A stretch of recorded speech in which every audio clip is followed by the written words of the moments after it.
Thank you, Acting Speaker, and it's great to see you in the chair for the first time. And it's a pleasure to rise in favour of the State Sporting Legislation Amendment Bill 2024. And from the outset, I'd like to thank the Minister for Tourism, Sport and Major Events and his team for the immense effort that has been put into this piece of legislation. And I trust that it will make a positive impact on Victorians. I take great pride in knowing that Melbourne and Victoria are the sporting and major events capital of Australia.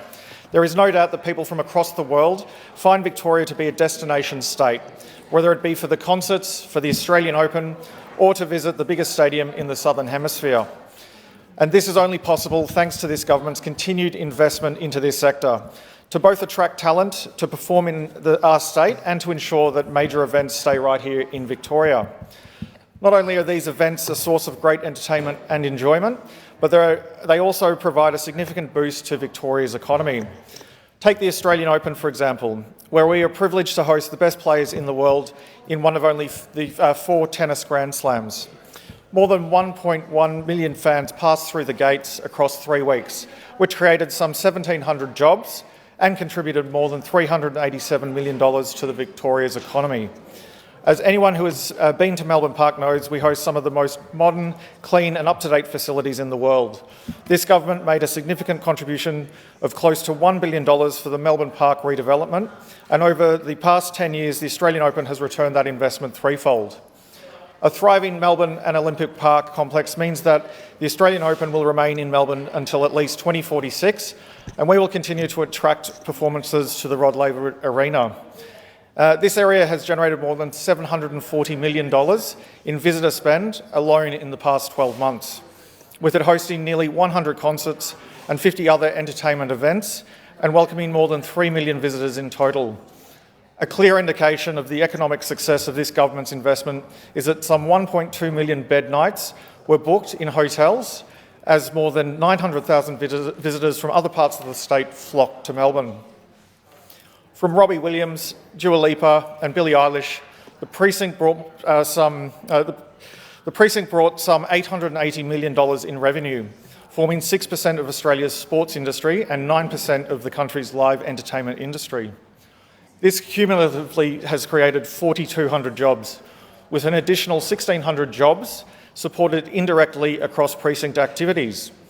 Our commitment to strengthening Melbourne as the events capital of the country is good for jobs, good for opportunities and good for the economy. Another example of Melbourne's sporting prowess, the Formula One Australian Grand Prix, had an estimated attendance of more than 450,000 people. Hotel occupancy averaged more than 91% during the week, and Networks recorded the biggest ever live stream audience. Acting Speaker, to ensure that Melbourne and Victoria continue to thrive in boasting its sporting and major events, we must proactively work towards improving legislative frameworks. And this bill seeks to do just that, to improve consistency in governance provisions and reduce red tape, as well as modernising legislation. This will ensure that important decisions can be made with greater efficiency.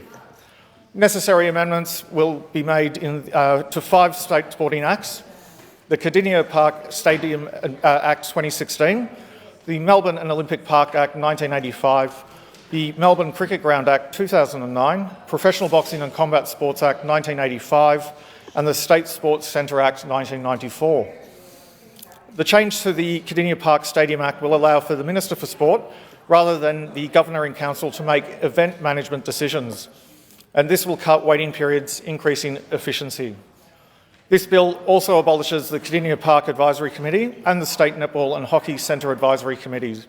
The reason for this decision is that both committees are advisory bodies with no decision-making authority.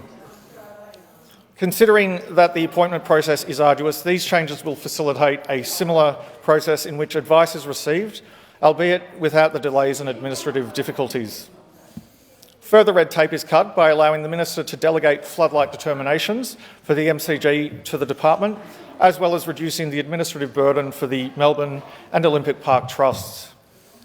Consistency will be applied across both trust and advisory committee applications and resignation processes by empowering the Minister to appoint acting chairpersons and members and receive resignations directly. Additionally, this bill removes outdated provisions which prohibit Tennis Australia and Tennis Victoria employees from being eligible for payment as members of the Melbourne and Olympic Parks Trust, and increase the maximum number of members on both the MCG and the State Sports Centre Trust. Changes will be made to the Anzac Day Act to update language choices and modernise legislation such that it is fit for purpose. Amendments will be made to update measurement terminology and remove outdated gendered language. I think we're going from miles to kilometres, finally. Acting Speaker, as a sports fan myself, go Cats, I know how much of a privilege it is to have excellent and accessible sporting facilities in your community, whether they be there for major events or for local community sport. And I say that as a proud representative of the Glen Waverley district, which is home to some of the best community sports infrastructure in the state. It is always a pleasure to be invited down to visit clubs and learn more about the incredible work they do. Although there are too many to mention, I would like to give a special shout out to some of the local sporting heroes in the Glen Waverley community. Firstly, congratulations to the Whitehorse United Soccer Club on its incredible success over the last 30 years. It went from one team to 48 teams, and it is truly a thriving community club. It was an absolute pleasure to join the committee members Enrico Moroni, Amanda Armstrong, Karen Foreman, John Paracella, Kim Moroni, Andrew Finlay, Terry Howes and Maria Maravigianis at their annual President Lunch last weekend. From meeting with Life members, sponsors, supporters and families to learn about what's possible, about the possible improvements the club could undergo, it was a special day. I would like to again acknowledge the ongoing issues of drainage on the ground, and I look forward to working with Council to address this issue to ensure that the club has a viable pitch to train and play on. I'd also like to take a moment to reflect on the incredible life of Paul Bluey Tierney, who was the stalwart at the Blackburn Baseball Club. An inaugural member of the team from some 61 years ago, he devoted so much of his time to the game he loved and the club he served. I want to acknowledge Bluey's work on being an instrumental part on the rebuild and success of the Blackburn Baseball Club. Without Bluey's passion and tireless commitment, the baseball community just wouldn't be the same, and I offer my condolences to the family and friends. And of course, a special shout out to the amazing crew down at the Mazenod Panthers. The Panthers who play at Central Reserve, which Speaker has received $300,000 in the latest budget for resurfacing the South Oval, are a kind and nurturing club. Just this past weekend, the Panthers played against the Monash Demons in the George Souls Memorial Cup in recognition of his service as a committee member and timekeeper for more than 20 years. And this weekend, after a remarkable record-breaking 20 years of playing in Mazenod colours, Simon Vanders and Simon Polly will be playing their 200th game for the mighty Panthers. This is an incredible achievement, and I know their loyalty and courage is an inspiration to all.